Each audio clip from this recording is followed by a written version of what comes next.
오늘 본문 창세기 45장과 46장에는 죽은 줄로만 알았던 아들 요셉이 죽지 않고 살아있다는 걸 확인한 아버지 야곱이 드디어 애굽에 내려가서 요셉을 만나는 아주 감동적인 장면입니다. 아마 여러분 다들 이 장면은 잘 아시리라 생각합니다. 저는 이 본문을 중심으로 어긋난 허벅지에서 난 언약 백성들이란 제목으로 여러분과 은혜를 나누고자 하는데요. 제목에 어긋난 백성들, 어긋난 허벅지 이런 표현이 있습니다. 이 말을 생각하면 야곱과 관련해서 여러분 어떤 에피소드, 어떤 사건이 떠오르시는 게 있으실까요? 무엇일까요? 그것이요?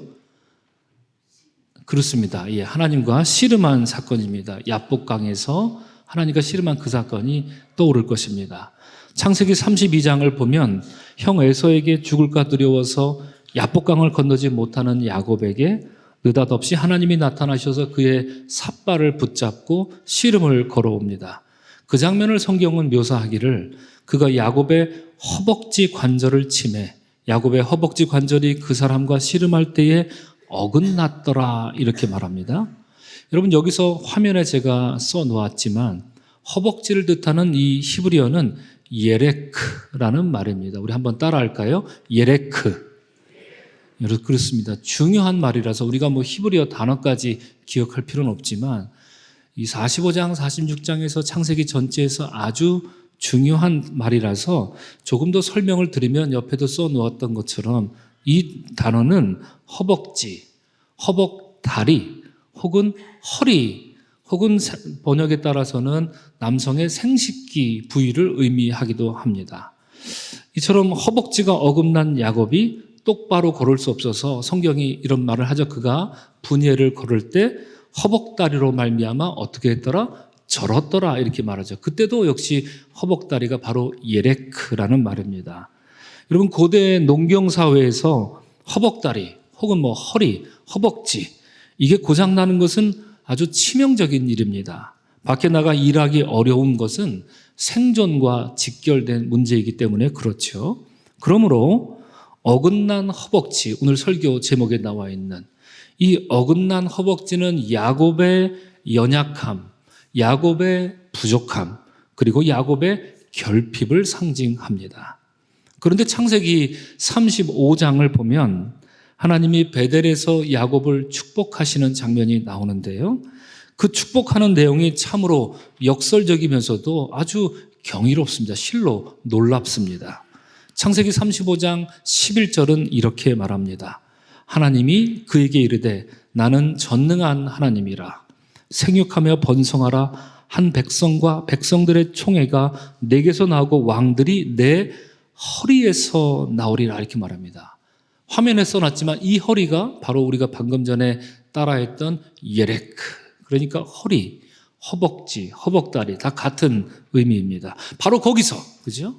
그 어긋난 허벅지에서 총회가 나올 것이고 왕들이 나올 것이다 이렇게 말합니다. 하나님과 씨름하다가 어긋난 그 야곱의 허리로부터 나온다는 말인데 멀쩡한 허벅지면 참 좋을 텐데요. 어긋난 허벅지로부터 나왔으니 그들은 태생부터 분명 연약할 것입니다. 태생부터 부족할 것입니다. 언제나 결핍한 그런 사람들일 것입니다. 지난 1년 동안 우리가 하나님 언약 백성으로 살고자 하면서도 매일 실패를 경험하고 있는 우리처럼 말이죠. 그러면 여러분, 이러한 연약한 언약 백성이 강하고 담대하게 살아갈 수 있는 방법이 있다면 그것은 무엇일까요? 허벅지나 아니면 허리 수술이라도 받으면 우리가 강하고 담대하게 살아갈 수 있을까요? 어떻습니까? 그것이 성경이 말하는 하나님이 우리에게 원하는 방식일까요?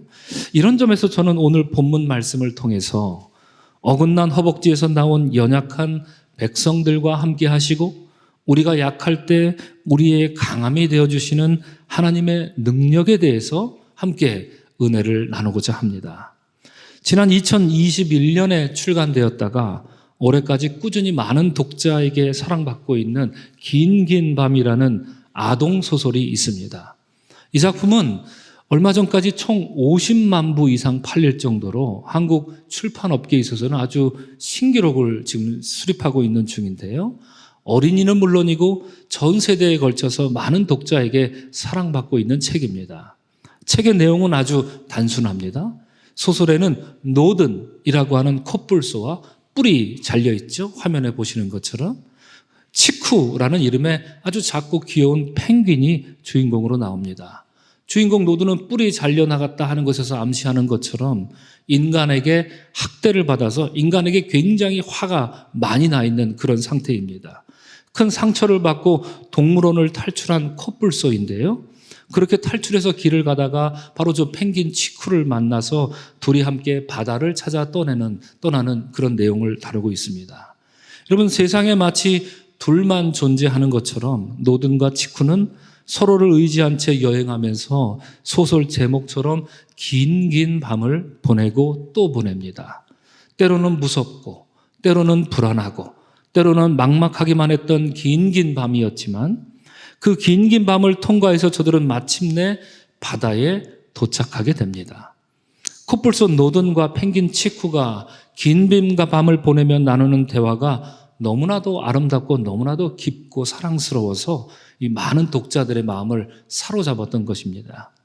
이런 점에서 지난 몇 주 동안 우리가 만나고 있는 요셉의 삶을 생각해 보면 애굽의 노예로 팔려온 뒤로 요셉은 얼마나 많은 긴 밤을 보냈을까 하는 그런 생각을 하게 됩니다. 그리고 오늘 예배 나오신 여러분들은 여러 가지 이유로 사업의 문제, 직장의 문제, 또 자녀의 문제, 개인의 문제, 건강의 문제로 인해서 지난 1년 동안 얼마나 많은 긴 밤을 보내셨을까 이런 생각을 하게 됩니다. 요셉을 한번 생각해 보겠습니다. 고향에 계신 아버지 생각에 그는 잠 못 이뤘을 것이고요. 자기를 노예로 팔아먹은 저 괘씸한 형들 생각에 우라가 치밀기도 했을 것입니다. 그 시리고 아픈 긴 밤을 보냈을 것입니다. 하루아침에 노예가 되어서 한 번도 해보지도 않은 낯선 일을 강제로 해야 하는 자신의 그 처량한 신세를 생각하면 그는 하얗고 긴 밤을 보내야 했을 것입니다.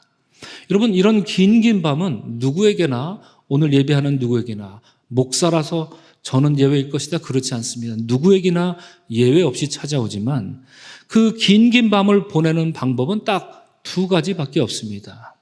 하나는 그 시간을 불평과 불만으로 합당하게 보내는 것입니다. 이건 부당합니다. 그러니까 불평이 해야 되고 불만을 갖습니다. 합당한 방법일 것처럼 보이죠. 그렇게 시간을 보낸 뒤에 더 삐뚤어지고 더 비판적이고 더 비관적이고 더 사나워지고 그렇게 되는 방법이 있습니다. 자기 영혼에 스스로 상황으로 인해서 더 상처를 막 내고 있는 그런 경우를 할 수 있습니다. 여러분, 요셉도 충분히 그럴 수 있었을 것입니다. 요셉이야말로 모든 상황이 비관적이 아닙니까? 억울한 상황 아닙니까? 나에게 주어진 이러한 조건, 하나도 감사가 터져나올 수 없는 그런 상황에서 요셉도 자기 영혼의 상체기를 내고자 마음을 먹었다면 충분히 그도 그렇게 살 수 있었을 것입니다. 그러나 요셉은 그 방법을 선택하지 않았습니다. 참으로 감사하죠. 앞서 소개한 소설에서 콧불소, 굉장히 화가 많이 난 콧불소입니다. 인간에게 학대당했기 때문이죠. 그 노든에게 펭귄 치쿠가 있었던 것처럼 그래서 콧불소 노든이 화를 참지 못하고 막 분하고 인간에게 복수를 하려고 다짐할 때마다 옆에서 치쿠가 그를 위로하고 달래줬던 것처럼 요셉이 한 치 앞을 예측할 수 없는 그 긴 밤을 통과할 때 그에게는 다른 어느 누구가 아니라 하나님이 함께 하셨습니다. 그것이 성경이 말하는 내용입니다. 요셉은 길을 쓰고 하나님의 임재를 인식하려고 애썼습니다. 길을 쓰고 했습니다.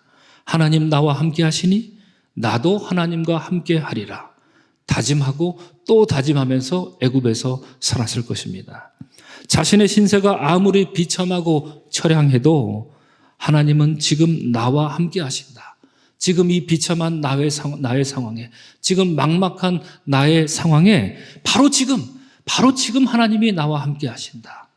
이렇게 선포하면서 사는 방식, 그것이 요셉이 선택한 방식이었습니다. 그 결과 요셉이 형제들을 만나 화해할 때 요셉의 삶이 증오와 갈등이 아니라 화해와 용서로 자리매김하는 그 감동적인 모습에 우리의 마음이 저절로 숙연해지는 것 아니겠습니까? 이러한 감동적인 내용을 보여주는 창세기 44장을 넘어서 45장으로 넘어오면 드디어 요셉은 꿈에 그리던 형제들 앞에 자신의 정체를 드러냅니다. 지금까지는 자신의 정체를 숨기고 형들이 어떤 사람인지 알아보려고 했었지만 요셉은 이제 더는 자신의 정체를 숨길 수 없습니다. 그래서 이 장면은 성경에 나오는 감동적인 장면 중 가장 대표적인 장면이라 할 수 있는 장면인데요. 조금 길지만 함께 읽어보면 좋겠습니다. 우리 다 같이 한 목소리로 한번 읽겠습니다.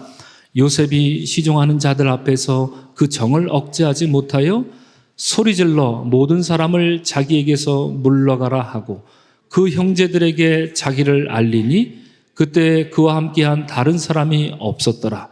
요셉이 큰 소리로 우니 애굽 사람에게 들리며 바로의 궁중에 들리더라. 요셉이 그 형들에게 이르되 나는 요셉이라. 내 아버지께서 아직 살아계시니까?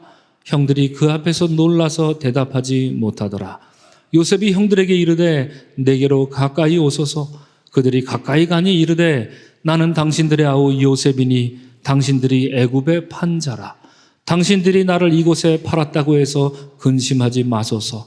한탄하지 마소서. 하나님이 생명을 구원하시려고 나를 당신들보다 먼저 보내셨나이다. 이렇게 말하고 있습니다. 여러분, 이 장면에서 우리가 주목해야 할 것이 몇 가지가 있습니다. 방금 읽을 때 제가 1, 2, 3, 4 붙여놓았지만 첫째로 요셉이 우는 모습이 이전과 다르죠. 여러분, 요셉은 창세기 보면 총 5번 웁니다. 그중에 오늘 본문은 3번째 우는 장면인데 첫 번째, 두 번째 요셉은 형제들을 만나서 마음이 북받쳐서 사람을 피해 다른 곳에 가서 울었다 이렇게 말합니다. 자기 방에 가서 울기도 하고요. 그런데 지금 3번째로 요셉은 사람들에게 막 소리를 지르면서 저리 가라, 물러가라 막 소리를 지르면서 그 자리에서 눈물을 흘렸다고 말합니다.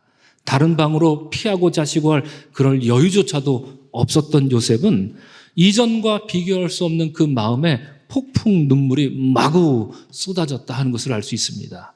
둘째로 여러분, 요셉은 지금 아버지의 안위를 묻고 있습니다. 요셉이 아버지와 헤어진 지 벌써 20년 이상 됐지요. 헤어질 당시 아버지의 나이는 몇 살쯤 됐을까요? 야곱의 나이는 몇 살쯤 됐었을까요? 110세 정도 됐습니다. 이미 돌아가셨다고 해도 이상할 것 없던 상황에서 요셉은 내 아버지께서 아직 살아계시니까? 라고 묻습니다. 그의 목소리에 피 맺힌 절규 같은 것이 묻어 있었는데요. 나중에 살펴보겠지만 여러분, 이것은 단지 혈육지정 혹은 골육지정에 그리운 아버지를 타는 무슨 이산가족 만나는 단순한 그런 의미만은 아닙니다. 우리가 요셉과 형제들, 요셉과 아버지 야곱이 만나는 이 장면을 그저 눈물바다를 이루는 신파극 정도로만 이해한다면 그것은 본문의 내용을 절반도 이해를 못할 것입니다. 여러분, 야곱은 누구입니까? 야곱은 요셉의 아버지이기 이전에 그는 아브라함, 이삭, 그래서 이어지는 하나님 언약 백성의 조상입니다. 누가 뭐래도 그렇죠.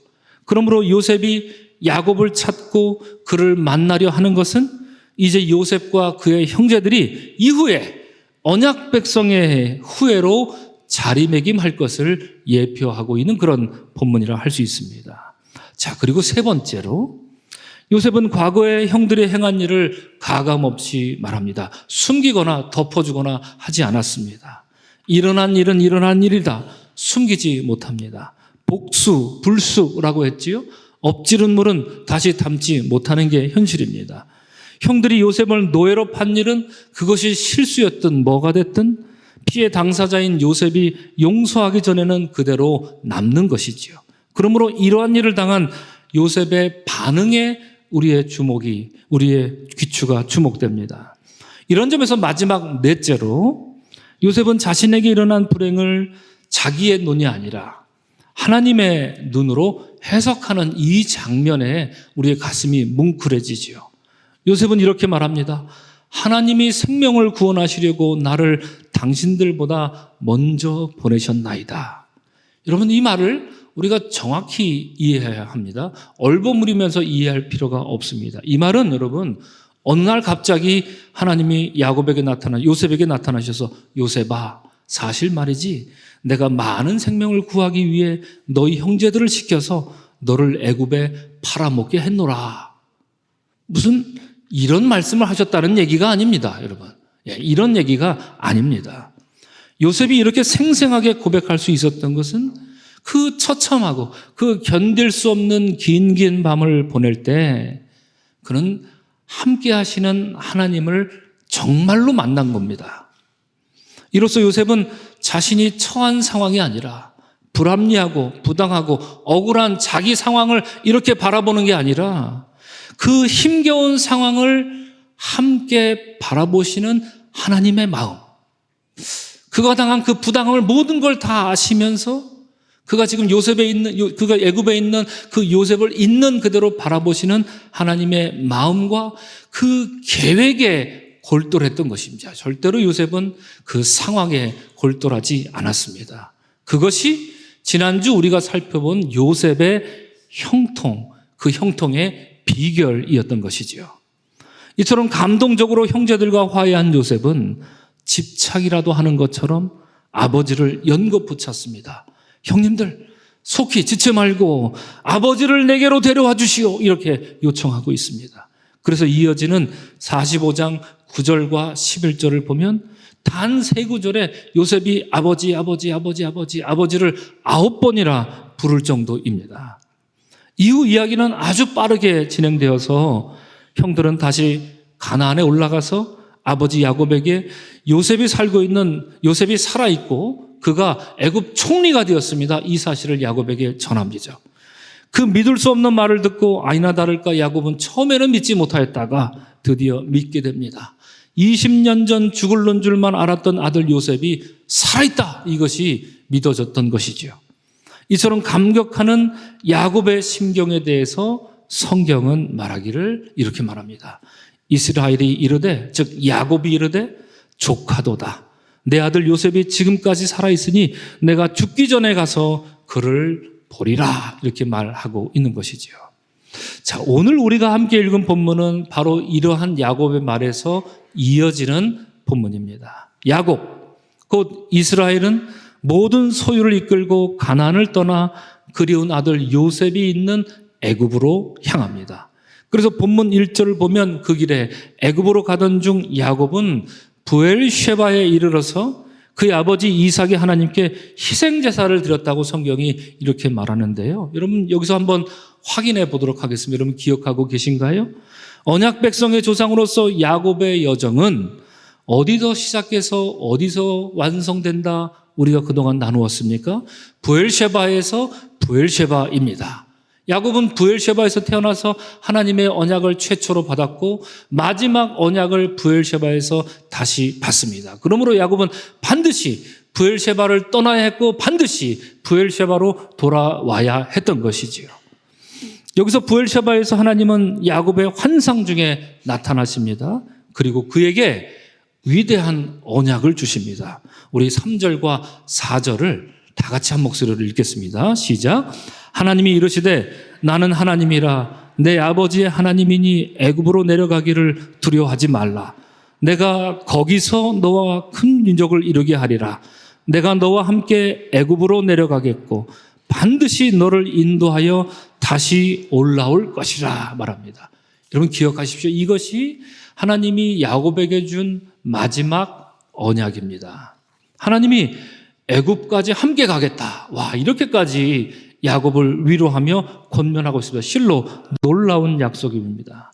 본문의 밑줄을 여러분 노란색으로 1, 2, 3으로 제가 표기했지만 여러분 저걸 가만히 한번 들여다보십시오. 저게 여러분 오늘 처음 들으십니까? 이 이야기를요?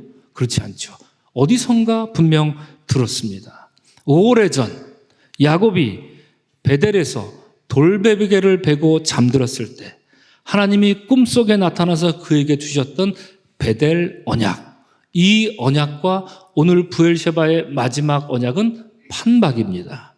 창세기 28장 14절 15절 보면 이렇게 말하죠. 이것이 베델 언약인데요. 뭐라고 말합니까? 내 자손이 땅에 티끌같이 되겠다. 방금 뭐라 그러셨죠? 너로 큰 민족을 이루겠다. 부엘셰바에서 말씀하신 것과 똑같은 얘기지요. 내가 너와 함께 있겠다. 내가 어디로 가든지 너를 지키겠다 말씀하셨습니다. 그래서 방금 부엘셰바에서 하나님은 야곱에게 내가 너랑 애굽까지 같이 가주겠다 이렇게 말합니다. 여러분, 고대 사회에서, 고대 종교에서 신은 움직이지 않습니다.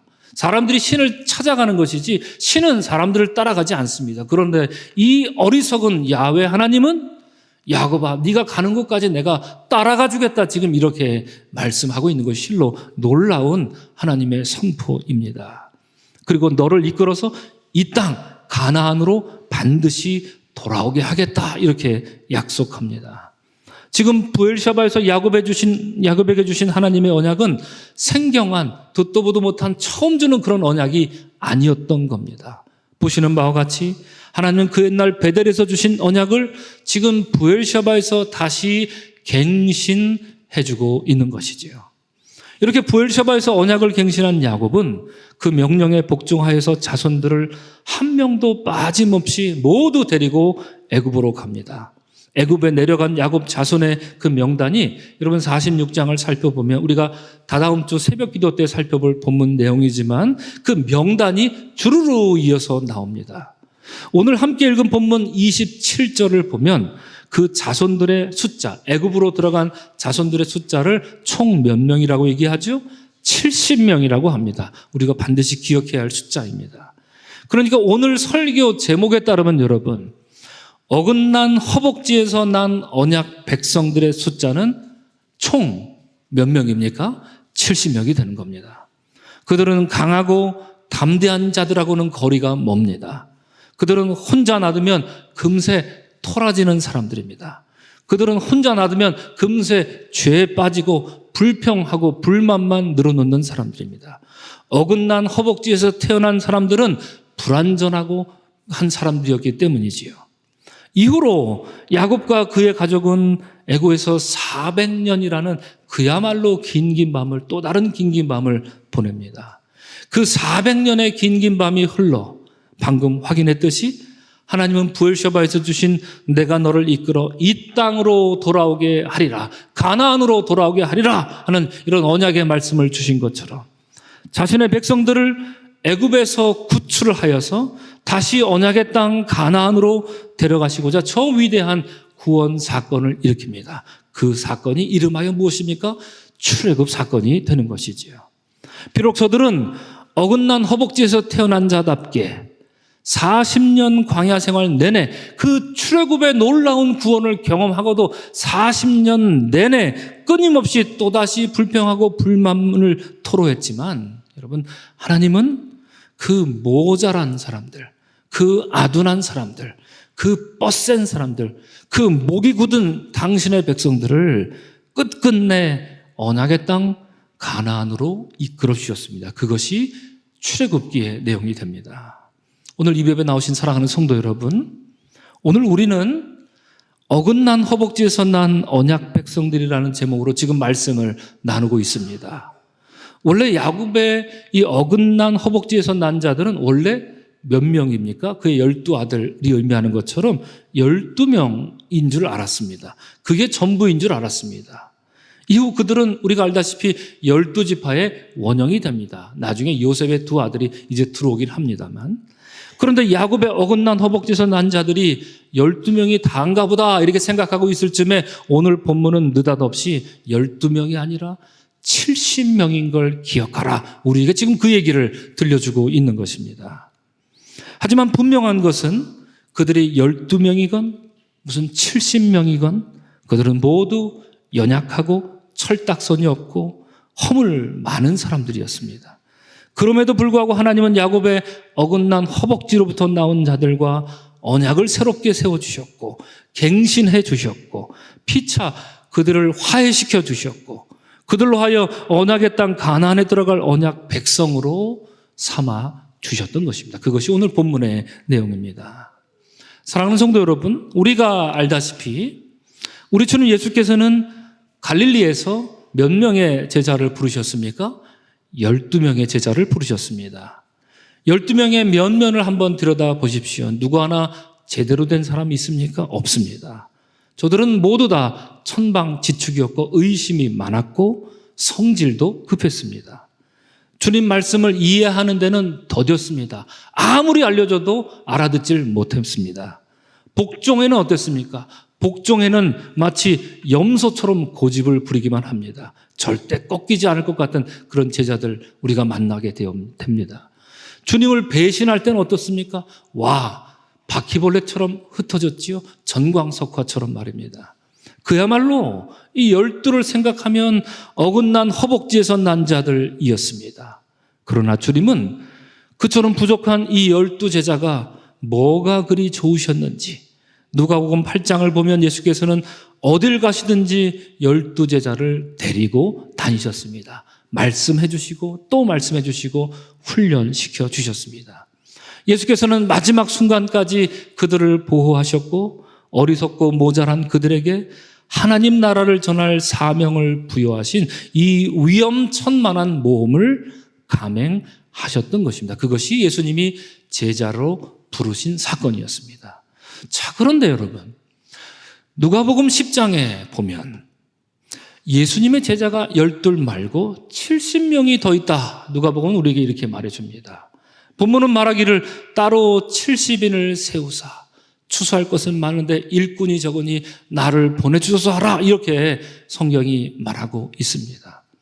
예수께서는 12 제자만이 아니라 70명의 제자에게도 하나님 나라를 위한 추수꾼의 사명을 부여하시는 아주 기괴하고도 기상천외한 모험을 감행하십니다.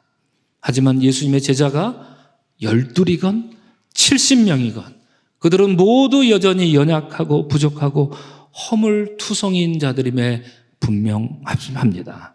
그들도 모두 다 야곱의 어긋난 허벅지에서 태어난 그런 사람들이었기 때문입니다. 오늘 예배 나오신 사랑하는 성도 여러분, 지난 1년 동안 우리는 하나님의 언약 백성이 되고자 애를 쓰고 있습니다. 우리 장로님들 기도하실 때마다 표를 읽어주시면서 기억하면서 우리가 언약 백성이 되고자 합니다. 이렇게 애를 쓰면서 지난 1년 동안 살아왔습니다. 그리고 말씀을 이해하려고 열심히 성경을 읽기도 하고 배우기도 하고 그리고 그 말씀에 복종하려고 예배와 기도를 통해 우리 신앙을 다잡으려고 부단히 애를 썼습니다. 여러분들의 그런 모습을 볼 때마다 담임 목사로서 굉장히 존경스럽고 애처롭고 참 갸륵하다. 하나님 보시기에 얼마나 기뻐하실까 이런 생각을 참 많이 하면서 지난 1년을 살아왔습니다. 아마도 여러분 정말 이제 하나님 보시기에 흡족한 그런 모습으로 잘하고 있으리라 생각합니다. 그러나 오늘 본문을 통해 기억할 것은 우리가 하나님의 언약 백성이 된 것은 무슨 자격이나 조건을 갖추었기 때문이 아니라는 것이지요.